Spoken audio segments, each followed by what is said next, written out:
Heureuse de vous savoir au rendez-vous de l'actualité environnementale. Mesdames, Messieurs, bonsoir. Bienvenue dans ce journal. Voici les titres.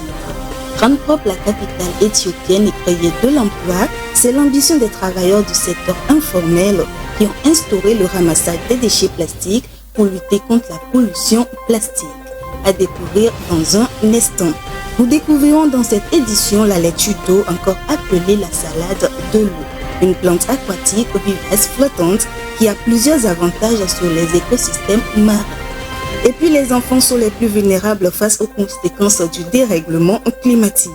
À la prochaine COP28, l'UNICEF se penchera sur les directives à prendre pour protéger la vie, la santé et le bien-être des enfants dans le secteur hydrique.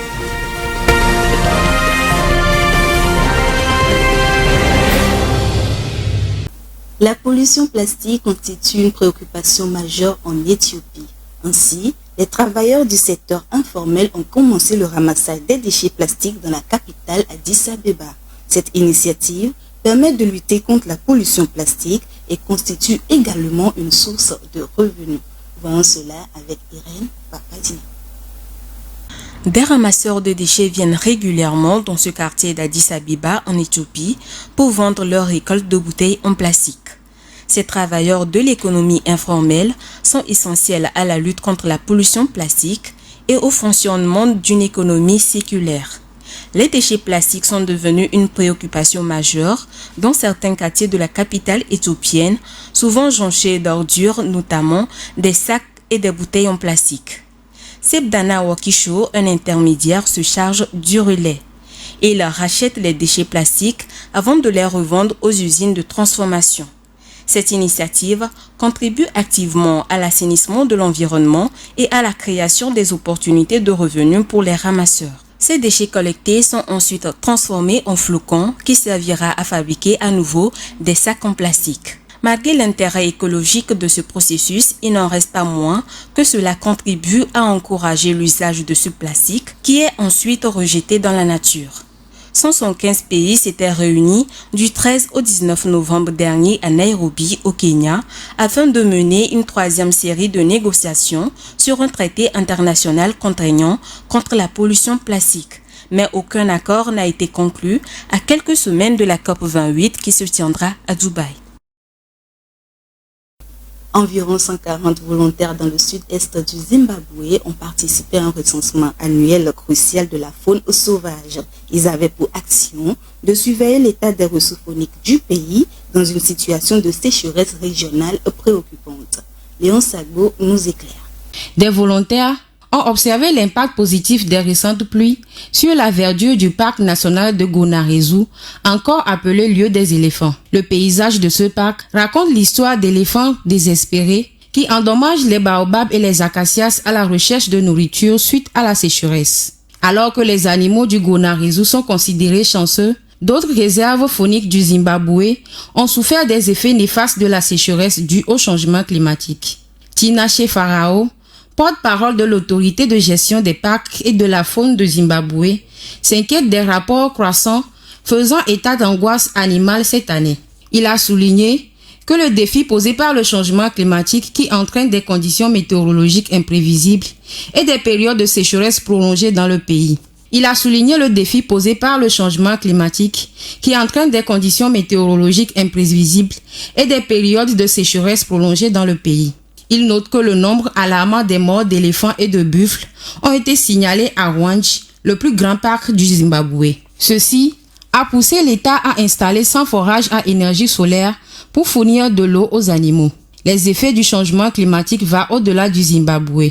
Des études révèlent que les phénomènes météorologiques extrêmes entraînent la perte des plantes et animaux qui luttent pour s'adapter à la sécheresse et à la hausse des températures. Malgré l'initiative des forages à énergie solaire, les animaux sont toujours obligés de traverser des frontières pour plus de ressources essentielles. C'est le cas de la zone transfrontalière de Kavango-Zambézie, qui est témoin d'animaux parcourant de vastes distances.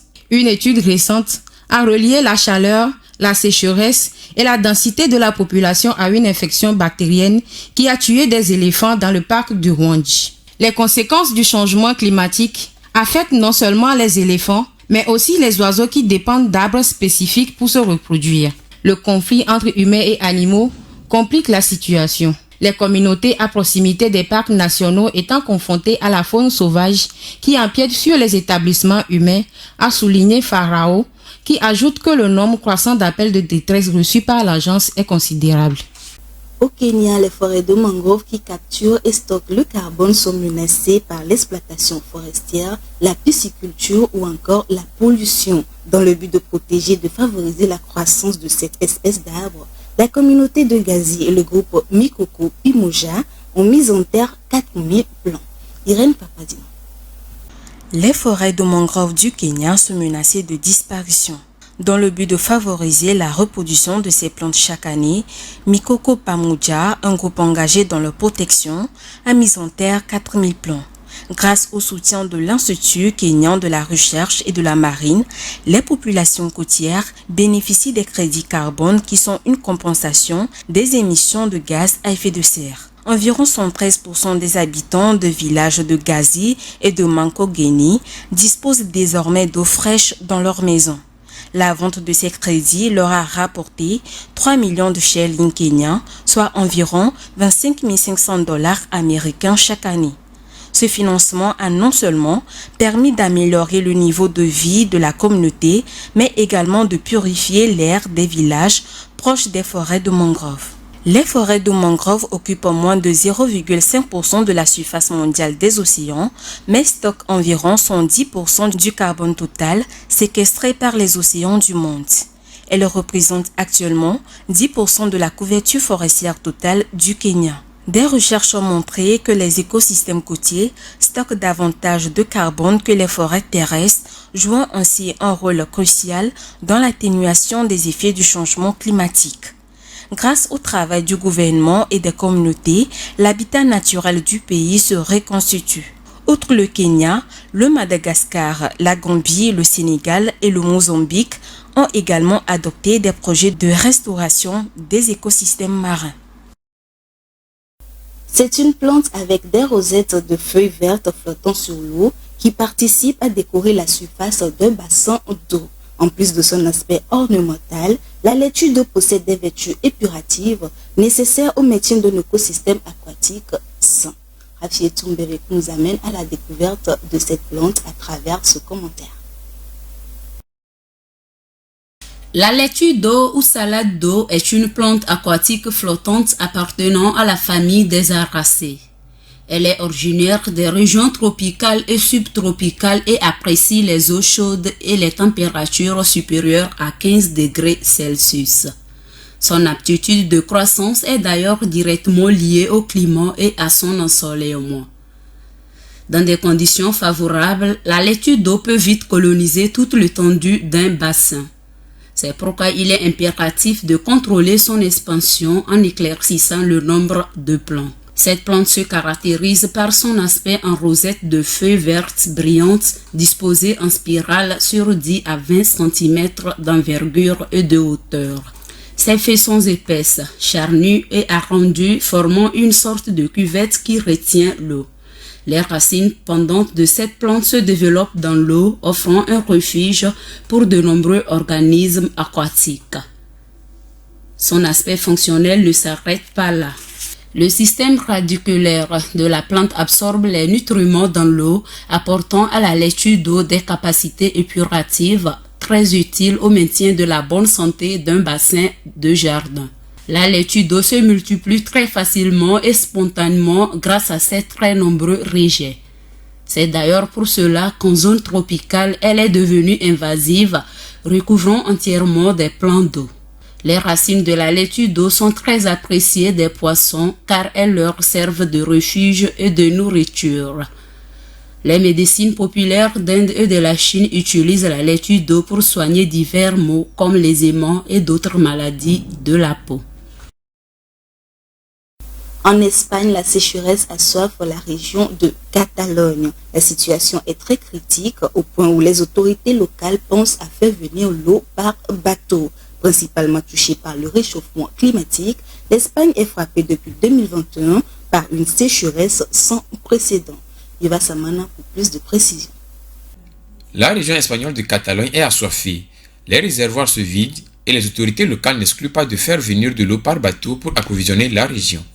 En effet, la Catalogne est touchée par une sécheresse historique qui ne cesse d'empirer, faute de pluie suffisante cet automne. Le responsable de l'action climatique de cette région du nord-est de l'Espagne, David Mascor, déclare que la période est très critique. Il précise que la sécheresse actuelle est la pire en durée et en intensité depuis le début des statistiques locales il y a plus d'une centaine d'années. Depuis 36 mois, près de 8 millions de personnes en Catalogne, dont la capitale Barcelone, la deuxième ville d'Espagne, ont des précipitations au plus bas. Le niveau des réservoirs stockant l'eau de pluie pour son utilisation lors des mois les plus secs a encore baissé et est aujourd'hui à près de 19% de leur capacité, contre une moyenne de 43,7% dans l'ensemble de l'Espagne selon les statistiques officielles. Les autorités locales ont appelé la population à économiser l'eau afin de retarder le déclenchement du seuil d'urgence sécheresse qui entraînerait des restrictions importantes en matière de distribution d'eau.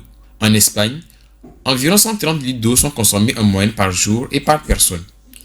L'arrosage des jardins, le remplissage des piscines sont déjà interdits depuis plusieurs mois en Catalogne, où l'utilisation de l'eau à des fins industrielles ou agricoles est également limitée.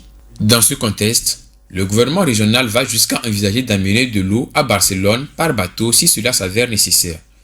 Déjà en première ligne du réchauffement climatique, l'Espagne traverse une période de sécheresse exceptionnelle depuis 2021, particulièrement marquée en Catalogne et dans le sud du pays. Selon l'agence météorologique, le pays a enregistré à l'échelle nationale un déficit de précipitation de 12% durant l'année hydraulique achevée en fin septembre.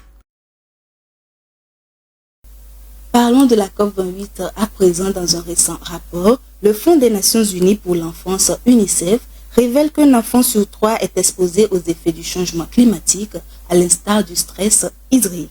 L'organisation internationale entend s'appuyer sur ce document pour inciter les dirigeants mondiaux et la communauté internationale qui seront présentes à la 28e conférence des parties COP28 des Nations Unies pour le climat à Dubaï dès le 30 novembre prochain à agir pour protéger la vie, la santé et le bien-être de ces enfants, surtout dans les zones les plus vulnérables. Regardez. Le rapport intitulé « Grandir en plein dérèglement climatique », complément de l'indice des risques climatiques pour l'enfance UNICEF, à quelques jours du lancement de la 28e conférence des parties COP28 des Nations Unies sur le climat, qui se tient à Dubaï aux Émirats Arabes Unis du 30 novembre au 12 décembre 2023. Selon le document, un enfant sur 3, soit 739 millions de personnes, subissent les effets du changement climatique, à l'instar du stress hydrique dans le monde. Cette vulnérabilité hydrique peut rapidement impacter la santé entre les troubles de l'attention, troubles de mémoire immédiate et fatigue, qui sont les principales conséquences d'un défaut d'hydratation. Pensant éviter cette fin tragique, ils se tournent généralement vers des sources d'eau non salubres, mais sont vite rattrapés par des maladies d'origine hydrique telles que le choléra, la fièvre typhoïde, la diarrhée, qui sont souvent fatales chez les enfants de moins de 5 ans. De 436 millions d'enfants menacés par le stress hydrique en 2022, l'UNICEF craint que 35 millions d'enfants supplémentaires ne soient exposés d'ici à 2050. Dans ces circonstances, investir dans des services adéquats d'approvisionnement en eau salubre et d'assainissement constitue une première ligne de défense essentielle pour protéger les enfants. L'UNICEF prévoit de le rappeler aux dirigeants mondiaux et à la communauté internationale présente à la COP28. À côté des risques liés aux pénuries d'eau, les enfants sont également vulnérables à la pollution de l'air par les gaz à effet de serre, aux extrêmes chaleurs, aux inondations et à l'insécurité alimentaire. Les équipes du pape François créent la surprise en annonçant que le souverain pontife sera présent à Dubaï du 1er au 3 décembre prochain pour une série d'entretiens et de discours focalisés sur la transition écologique. Cette occasion des négociations sur le climat par les parties de la Convention cadre des Nations Unies sur les changements climatiques sera marquée par la présence historique de l'élu de Rome. Regardez.